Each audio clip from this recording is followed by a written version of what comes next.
6 na piraso lang mabenta mo nito kada araw. Pwede ka nang kumita o makaipon ng 41,000 o higit pa. Gusto mong malaman kung paano? Okay, ayan, maganda tayo ng lalagyan. Tapos, simulan natin sa malamig na creme densada. Okay. Para sa akin, mas tipid kung ganito yung gagamitin yung all-purpose cream ha. Kasi ito, instant. May kasama na talaga siyang condensed milk. Oo. Ready mix na siya. Naglagay din ako ng another flavor para hindi masyado siyang plain. Ayan, yung 3-in-1 na kape nyo dyan, yung kalahating pakete, ilagay nyo lang dyan, isang buo. Oo. Tapos, haluin nyo lang. Paalala, yung gagamitin yung creme densada, kailangan malamig. As in, galing sa rep o kaya chiller, hindi pwede sa freezer ha, wag sa freezer. So, ayan, kapag kaganyan malamig, tas hinalo mo, dodoble yung ano niya, yung dami. O, di ba bongga? Tapos tabi lang natin yung pansamantala, maghanda tayo ng 6 na pirasong lalagyan. Ayan, sa mga nagtatanong na curious kung saan nabibili yung mga container na ginagamit ko, ayan, check nyo na lang yung link sa baba o kaya sa yellow basket, kung saan man kayo nanonood. Pag sa YouTube naman kayo nanonood, ayan, sa mismong screen nung ano natin, ng procedure, etong pinapanood nyo, if ever na sa YouTube kayo nanonood, sa mismong screen sa baba, sa bandang kaliwa, nandun, nakalagay yung pinaka-basket. Pindutin nyo lang yon, makikita nyo doon kung saan mabibili yung mga ginagamit kong lalagyan or kung ano pa. Okay?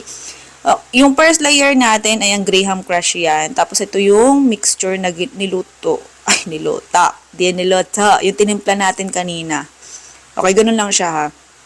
Sa paghati nito, hindi mo naman na kailangan ng sukatin o timbangin. Pero depende sa'yo kung gusto mo sukatin o timbangin, lalo na kung ititinda mo. Sa akin kasi sa case ko, madalas kasi sa mga ginagawa ko dahil ano lang naman to, kami lang kakain. Ayan, tansyameter lang ang gawa ko dito. Yung pinaka third layer natin, Graham Crush lang din.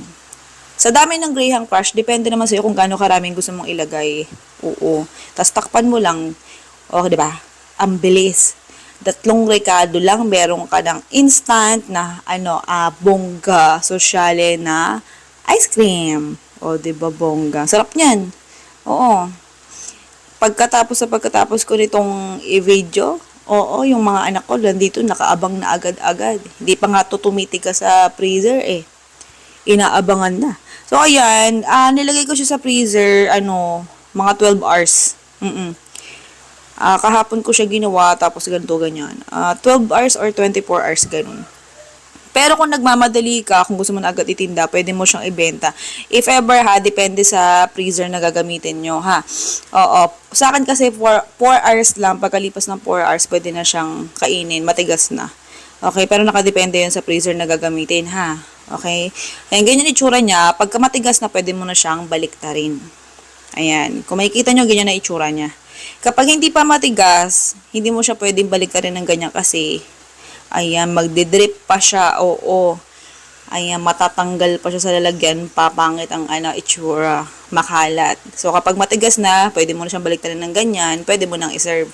Turo mo lang sa mga bibili sa'yo kung paano siya tanggalin sa lalagyan. Ganyan lang siya. Lang siya. Ipupush nyo lang yung pinaka-top niya, yung top part. Tapos, ayan na. O, diba, bongga. Ganun lang. Okay. Sa mga na-curious kung magkano pwede kitain dito or paano kitain yung 41,000 or paano maipon yung ganung kalaki. Kahit 6 pieces lang yung mabenta mo kada araw. Ayan, pagtapos itong lantakan time, nandun yung listahan ng recipe at saka costing natin. Okay, kompleto na yun. Pero kahit kung halimbawa hindi mo naman ititinda, gusto mo lang lutuin or gawin, gusto mo lang tikman, itry, ayan, tignan mo lang yung screen, kitang-kita na kahit di mo tignan yung pinakalistahan na recipe natin kasi 3 rekado lang kailangan mo dito. Okay, na. Sige na, bye. Babayaw. Gulo. Voice over, no?